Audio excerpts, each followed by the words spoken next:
धुळे महापालिकेच्या वतीने वरखेडी रोडवरील कचरा डेपो जो आहे तो पूर्णपणे भरल्यामुळे या ठिकाणी लाखो टन कचरा साचला होता आणि या लाखो टन कचऱ्यावर प्रक्रिया करून या ठिकाणची 7 एकर जागा रिकामी केली जाणार होती। मात्र या ठिकाणी जवळपास 89 क्यूबिक मीटर कचऱ्याची जी काही प्रक्रिया आहे ही पहिल्या टप्प्यात पूर्ण करण्यात आली आणि दुसऱ्या टप्प्यामध्ये उर्वरित 75,000 क्यूबिक कचऱ्यावर या ठिकाणी प्रक्रिया होणार होती। मात्र ती काही महिने थांबली आणि त्यामुळे या ठिकाणी पुन्हा एकदा कचऱ्याचे ढीग साचलेले आहेत। विशेष म्हणजे संपूर्ण शहराचा कचरा या ठिकाणी उचलून आणले जातो आणि तो या वरखेडी रोडवरील कचरा डेपोत टाकले जात असतो। मात्र अनेक वेळा या ठिकाणच्या या कचऱ्याला आगी लावण्याचे प्रकार होतात आणि गेले अनेक महिन्यांपासून ही आग अशीच धुसमूस करत असते आणि या आगीमुळे या ठिकाणी मोठ्या प्रमाणामध्ये धुराचे लोट आपल्याला पाहायला दिसत आहेत आणि या धुरामुळे आणि या प्लास्टिकच्या असलेल्या धुरामुळे आणि इतर केमिकलच्या मुळे या ठिकाणच्या नागरिकांचं आरोग्य धोक्यात आलेलं आहे।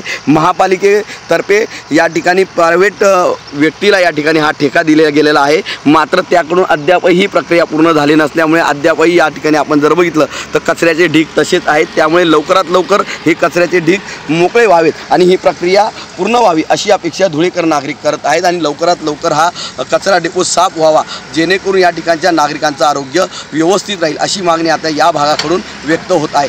मनीष मासोळे, TV9 मराठी, धुळे।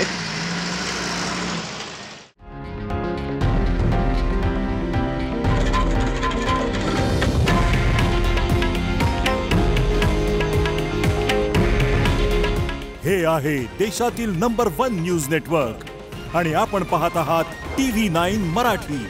काळजी तुमची, हित महाराष्ट्राचं।